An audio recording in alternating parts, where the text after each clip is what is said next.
Firman Tuhan hari ke-100, 10 April tahun 2025, Kitab Mazmur pasal 108 ayat 8, perikop Allah dan umatnya. Firman Tuhan di hari yang ke-100, tanggal 10 April 2025, diambil dari kitab Mazmur pasal 105 ayat yang ke-8.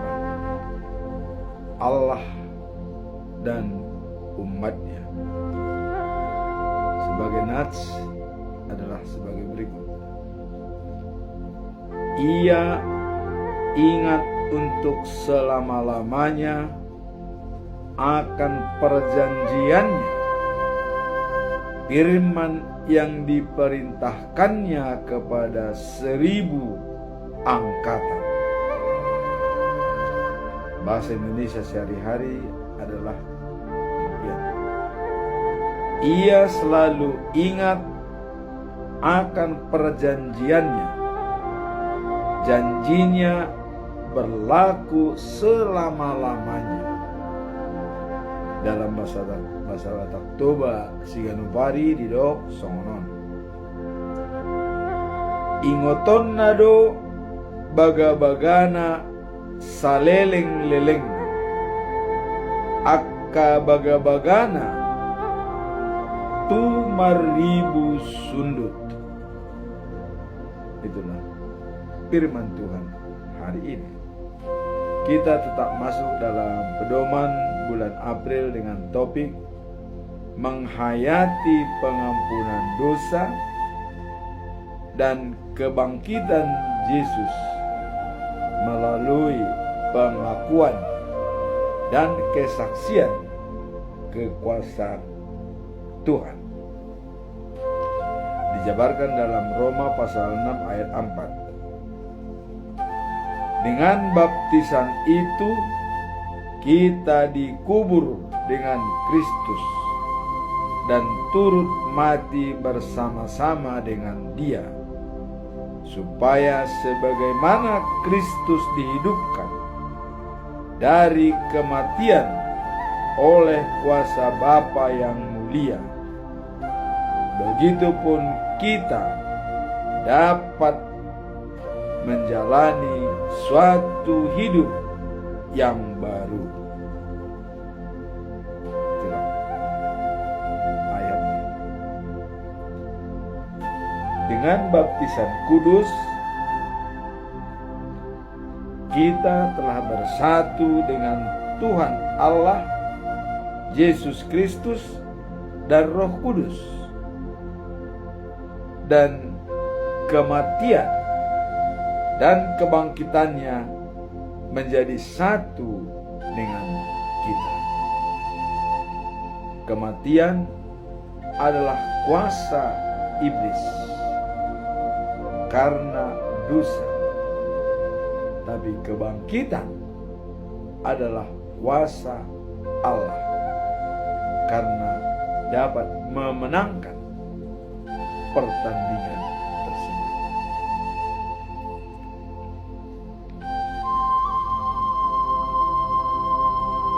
Kematian adalah kuasa iblis dan kebangkitan adalah kuasa Allah. Jadi dengan demikian, fokus hidup kita adalah pada tujuan akhir hidup. Apa tujuan akhir? Yaitu life after life, the new of Jerusalem. Hidup setelah kehidupan sekarang adalah di Yerusalem yang baru. Itulah syarat yang diperlukan untuk mencapai hal tersebut dengan baptisan kudus. Kita bersama-sama dengan Yesus Kristus dibaptis dalam nama Allah Bapa, nama Tuhan Yesus, dan nama Roh Kudus. Sehingga kematian Yesus itu menyatu pada diri kita dan juga kebangkitannya. Kita dapat menjadi pewaris kerajaan sorga. Jadi dengan adanya fokus interest kita, life after life, maka setiap orang percaya wajib dibaptis supaya bersatu dengan Bapa, Anak, dan Roh Kudus. Inilah syaratnya. Kita semua pasti mati. Tapi apakah pasti bangkit? Bagi orang yang dibaptis, kebangkitan adalah suatu kepastian. Tapi bagi orang yang tidak dibaptis, tidak akan pernah terjadi kebangkitan. Karena kita dengan baptisan kudus, kita menyatu dengan Yesus, mati dan bangkit.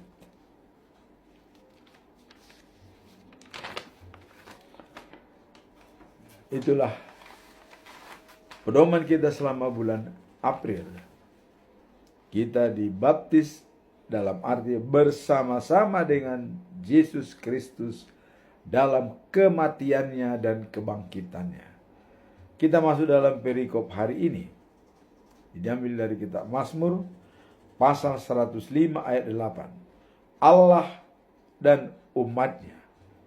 Apa makna perikop ini? Ya. Kita lihat tadi bahwa janji Allah itu berlaku untuk selama-lamanya. Ya. Tidak terputus. Kita lihat makna daripada perikop ini adalah pentingnya mengenang dan memegang teguh janji yang telah dibuat Tuhan kepada nenek moyang kita. Jadi nenek moyang kita itu karena bangsa Israel itu punya nenek moyang kepada Abraham, kepada Daud, ya, dan kepada nenek moyang. Ada janji yang diberikan oleh Allah, terutama melalui Abraham, akan keturunanmu seperti bintang di langit dan juga pasir di laut. Artinya banyak. Dan tetap Tuhan akan memberkati semua orang ciptaannya dengan syarat dibaptis dengan baptisan kudus, datang dan percaya kepada Tuhan, dan juga memiliki kasih. Kalau tidak memiliki kasih berarti tidak mengenal Tuhan. Itu jelas. Jadi benar-benar untuk bisa kita bersatu dengan Tuhan melalui baptisan kudus. Jadi di sini dikatakan, ayat ini menegaskan bahwa Tuhan selalu setia terhadap perjanjiannya, ya, setia, pasti ditepati, janjinya pasti ditepati, dan mengingat segala yang telah dijanjikannya kepada keturunannya. Jadi seperti janji Tuhan kepada Daud, ya, dari keturunanmu lah anak kandungmu sendiri yang akan membangun baik suci kepada saya, kata Allah. Padahal pada waktu itu Salomo belum lahir. Dan itu ditepati janjinya. Pada saat Salomo menjadi raja, dia membangun bait suci di Yerusalem yang termegah dan dibangun selama 48 tahun. Jadi janji Allah itu adalah ditepati. Nah, kemudian ada lagi janji yang kedua, ya. Dikatakan, dari keturunanmu lah yang menjadi raja segala raja, dan kerajaannya berada di Sion selama-lamanya. Apakah ini sudah datang? Belum. Namun Yesus sudah datang ke dunia, dan dia adalah raja segala raja. Tapi dalam menentukan pemerintahannya di Sion atau di New of Jerusalem, itu belum tercipta.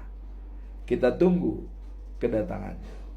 Apabila nanti penduduk dunia dan yang hidup dan yang mati dibangkitkan bersatu dengan penduduk surga, semua diseleksi untuk memuji dan memuliakan Tuhan, dan di situ hanya satu Tuhan yang bersatunya Allah Bapa, Yesus Kristus dan Roh Kudus menjadi satu kesatuan yang utuh. Itulah nanti setelah dipersatukan, artinya pemerintahannya di Sion selama-lamanya atau Yerusalem yang baru. Kita lihat dalam Wahyu pasal 21 ayat yang ke-9. Mari kita sabar menunggu pemerintahan yang baru. Dalam penantian inilah maka kita diharuskan wajib untuk dibaptis semua untuk dapat pewaris kerajaan surga. Nah, seperti dalam Matius pasal 28 ayat yang 19 sampai 20, bahwa diingatkan Yesus sebelum naik ke surga perintahkan, pergilah kepada bangsa-bangsa, baptislah mereka di dalam nama Allah Bapa. Setelah kita melihat makna daripada perikop ini, apa pesan moral dari ayat ini? Bahwa Allah sangat setia dengan janjinya. Pesan moralnya adalah pentingnya kepercayaan dan pengharapan akan janji-janji Tuhan yang senantiasa berlaku dalam setiap generasi. Jadi kalau dalam setiap generasi berarti sampai selama-lamanya, sampai kapanpun. Jadi janji Tuhan itu harus diturunkan kepada generasi. Ya, seperti janji yang kedua tadi itu belum dijalankan, yaitu Yesus Raja segala raja dan pemerintahannya ada di kota Sion. Ini harus diturunkan dari generasi-generasi. Tadi dikatakan bahwa dalam beribu angkatan atau selama-lamanya, dalam bahasa Batak Toba dikatakan tadi adalah yang tetap berlaku sampai zaman akhir, ya. Jadi dikatakan bahwa beribu sundut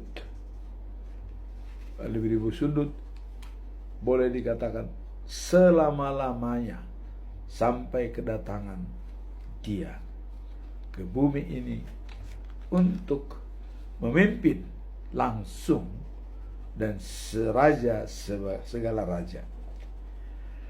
Kemudian setelah kita melihat makna dan pesan moral, ada pembelajaran dari perikop ini.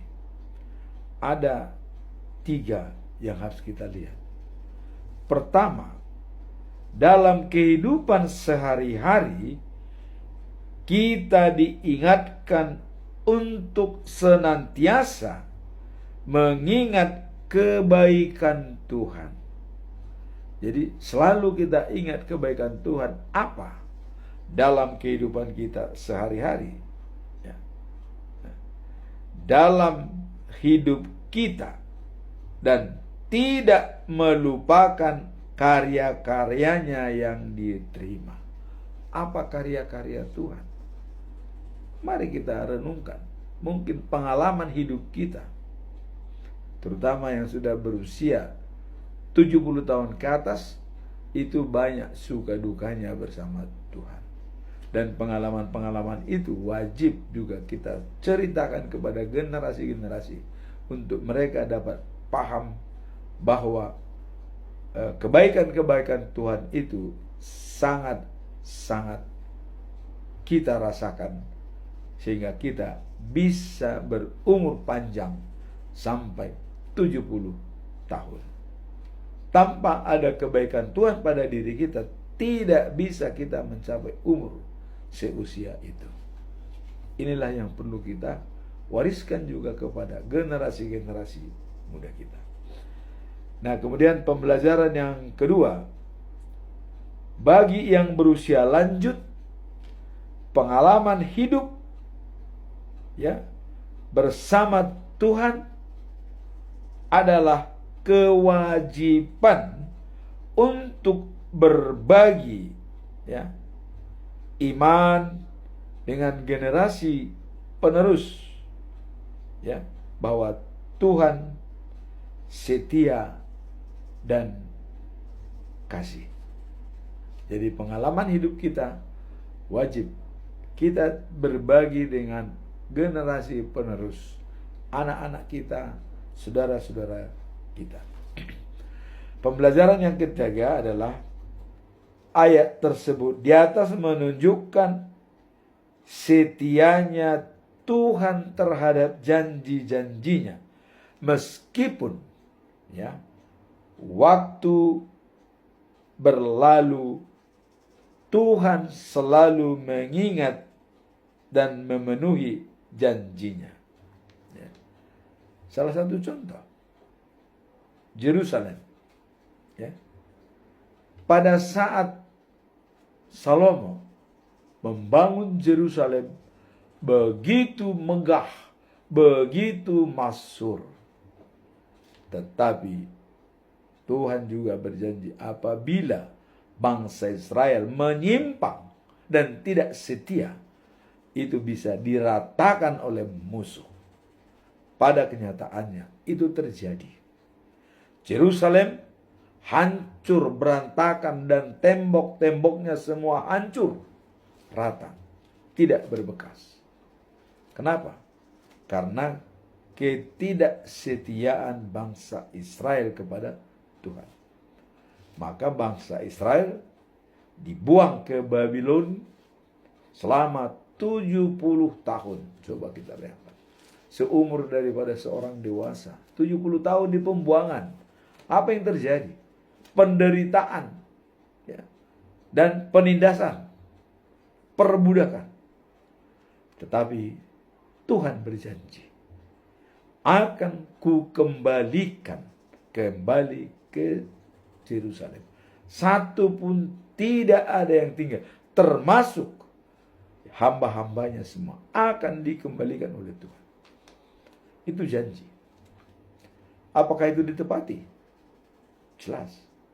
Pada saat Raja Darius atau Raja Kores memimpin di Babel, Esra ditugaskan untuk memperbaiki Yerusalem. Nehemia sebagai gubernur Yudea yang dipilih oleh Babel memperbaiki.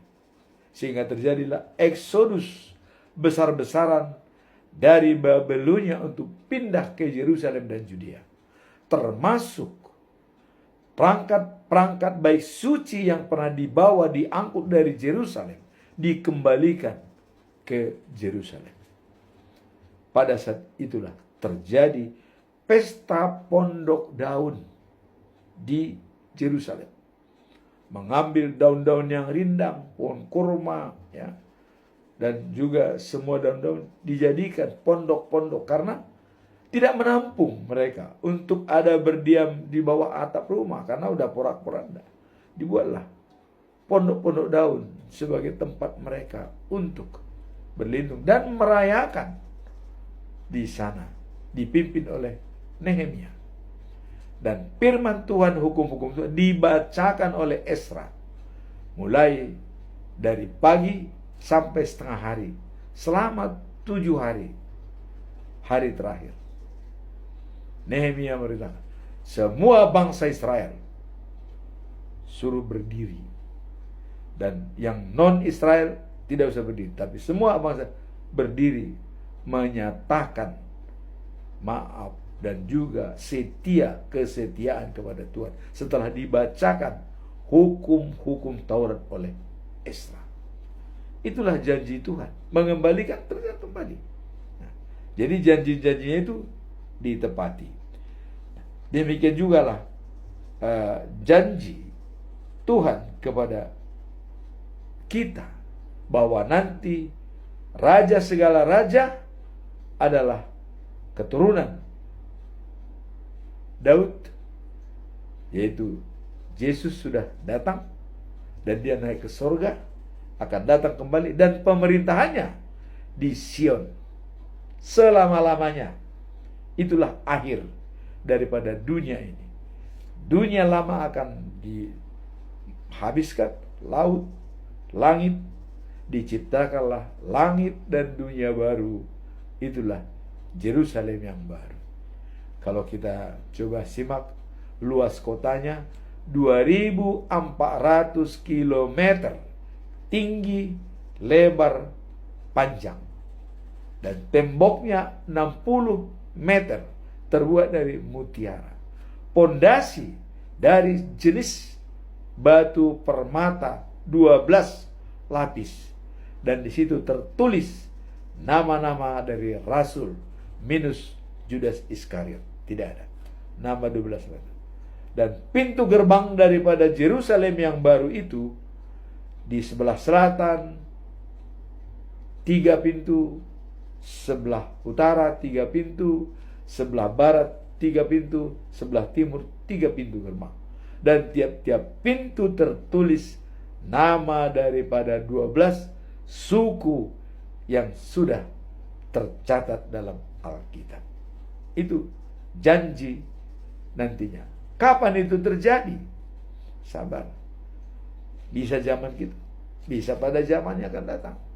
Bisa hari ketiga, hari keempat, atau hari kelima.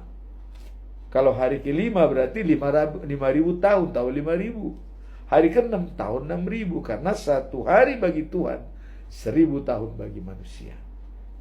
Itulah pembelajaran yang bisa kita lihat. Sekarang kita masuk dalam conclusion atau kesimpulan. Saya tetap mengajukan 3 pertanyaan yang bisa kita cerna dalam janji-janji tentang hubungan kita dengan Tuhan. Pertanyaan pertama, mengapa kita perlu mengingat dan membagikan janji-janji Tuhan kepada generasi berikutnya? Mengapa kita perlu mengingat dan membagikan janji-janji Tuhan kepada generasi berikutnya? Ini mari kita lihat. Mengingat dan membagikan janji-janji Tuhan kepada generasi berikutnya merupakan bagian penting dan dari kehidupan iman kita sebagai umat Kristiani. Jadi janji-janji Tuhan itu perlu kita wariskan kepada generasi anak kita, cucu kita, ya, bahwa Tuhan akan datang kedua kalinya memimpin raja segala raja. Itu harus kita ingat, perlu kita sampaikan kepada generasi kita atau anak-anak kita. Hal ini membantu membangun pondasi iman yang kuat serta menyebabkan harapan dan kebenaran Tuhan di tengah masyarakat yang sering bergejolak.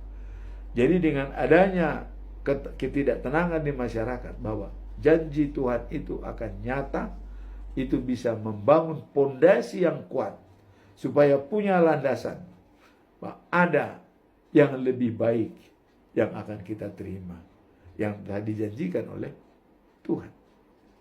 Itulah yang bisa kita lihat dalam hal ini. Kemudian dalam kitab Keluaran pasal 10 ayat 2 dikatakan, ya, dan supaya engkau menceritakan kepada anak-anakmu yang akan datang tentang perbuatan-perbuatan yang telah kulakukan di Mesir dan tentang tanda-tanda yang telah kuperlihatkan di antara mereka, supaya kamu tahu bahwa akulah Tuhan. Wah, ini. Jadi perbuatan-perbuatan Tuhan itu kita sampaikan. Seperti di Mesir ada 10 tulah. Ya. Dan terakhir, supaya Raja Firaun melepaskan bangsa Israel dari Mesir. Terakhir adalah anak sulung daripada orang Mesir itu mati semua. Sehingga Raja Firaun menyerah. Sudah, berangkat kau Musa. Bawa semua ternakmu, bawa semua. Berangkatlah. Situlah bangsa Israel berangkat dari Mesir menuju tanah Kanaan. Perbuatan-perbuatan inilah yang harus disampaikan kepada generasi. Termasuk dalam perjalanan 40 tahun. Kekurangan makanan dikirim manna. Kekurangan air dikasih air. Kekurangan daging dikasih daging. Coba. Ya. Begitu. Inilah perbuatan Tuhan yang harus kita ceritakan supaya ini bersambung kepada generasi-generasi yang akan datang. Ini dikatakan di sini adalah dalam Keluaran pasal 10 ayat 2. Supaya engkau menceritakan kepada anak-anakmu yang telah akan datang tentang perbuatan yang telah kulakukan di Mesir dan tentang tanda-tanda yang telah kuperlihatkan di antara mereka, supaya kamu tahu bahwa akulah Tuhan. Nah, ini untuk mengakui absolutitas Tuhan, bahwa Tuhanlah yang punya kuasa. Nah, kemudian ayat ini mengingatkan kita bahwa tanggung jawab untuk menceritakan perbuatan Tuhan kepada generasi mendatang dengan berbagi kasih, ya, kisah iman dan janji-janji Tuhan. Kita membantu mereka memahami tentang kebaikan Tuhan, ya, dan kasih-Nya, serta memperkuat iman mereka dalam menghadapi tantangan. Jadi fungsinya kita sampaikan supaya mereka juga kuat menghadapi tantangan. Sedangkan bangsa saya juga menghadapi tantangan kuat dan bisa tetap lolos. Sehingga ada spirit yang dimiliki oleh generasi penerus. Tetapi juga membangun jembatan. Jadi dengan adanya menyampaikan hal-hal yang tersebut, ini juga bisa membangun jembatan antara pengalaman iman kita dengan perjalanan iman mereka. Jadi pengalaman iman kita sampaikan untuk memperbaiki perjalanan iman daripada generasi muda kita. Karena mereka belum berpengalaman, maka gunanya adalah membuat pondasi bagi mereka dalam perjalanan iman, supaya tetap percaya diri dan tetap memiliki kasih. Sekarang kita masuk dalam pertanyaan yang kedua. Bagaimana pengaruh pengalaman iman kita terhadap seseorang yang sedang dalam pencarian spiritual? Bagi orang yang masih mencari jati diri spiritual, bagaimana pengalaman kita bisa membantu mereka? Mari kita lihat, ya. Perjalanan iman kita dapat menjadi sumber inspirasi yang besar bagi seseorang yang telah lanjut usia atau 70 tahun ke atas, ya. Dalam Alkitab kita diajarkan untuk berbagi kasih, untuk berbagi kisah iman dan pengharapan kita dengan orang lain, sehingga dapat, ya, mengetahui dan membimbing mereka dalam perjalanan mereka. Jadi dapat membimbing, ya, dan memberikan pengharapan supaya mereka bisa kokoh dalam iman. Dalam 2 Korintus pasal 1 ayat 4 dikatakan, yang menghibur kita dalam segala kesukaran kita, supaya kita juga dapat menghibur mereka yang berada dalam berbagai kesukaran. Jadi dengan pengalaman yang kita alami, penghiburan yang kita dapat dari Tuhan, kita bisa memberikan kepada mereka yang butuh supaya tetap eksis dalam kehidupan sehari-hari. Ayat ini menekankan pentingnya pengalaman iman kita dalam memberikan dukungan kepada orang lain yang sedang mencari makna spiritualitas mereka. Ya. Kemudian pengalaman iman kita tidak hanya bermanfaat bagi diri kita sendiri. Jadi pengalaman iman yang kita miliki tidak hanya bermanfaat bagi diri kita sendiri, ya, tetapi juga dapat menginspirasi orang lain untuk menjalin hubungan lebih dekat dengan Tuhan. Jadi dengan pengalaman iman yang kita sampaikan kepada orang lain, dia terinspirasi untuk menjalin hubungan lebih dekat dengan Tuhan dengan adanya pengalaman iman yang kita sampaikan. Nah, ketika kita berbagi cara Tuhan telah bekerja dalam hidup kita, ya. Jadi bagaimana cara Tuhan bekerja dalam hidup kita?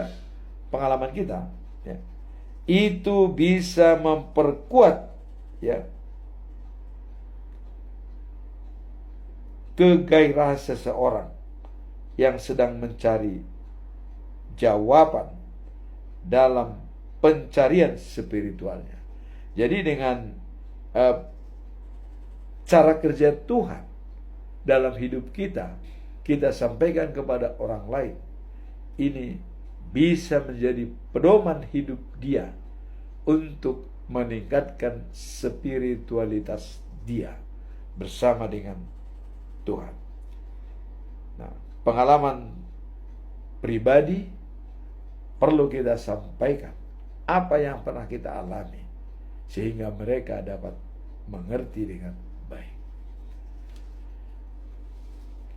Pertanyaan ketiga, apa yang dapat dilakukan untuk memperkuat pengharapan dalam janji-janji Tuhan ketika menghadapi tantangan hidup? Nah, jadi apa yang dapat dilakukan untuk memperkuat pengharapan dalam janji-janji Tuhan? Jadi harapan dalam tantangan hidup apa yang bisa, ya, menghadapi tantangan hidup, ya, memperkuat pengharapan dalam janji-janji Tuhan adalah hal yang sangat penting bagi umat Kristiani. Merenungkan firman Tuhan bisa membuat, ya, ketenangan jiwa. Jadi merenungkan firman Tuhan bisa membuat ketenangan jiwa.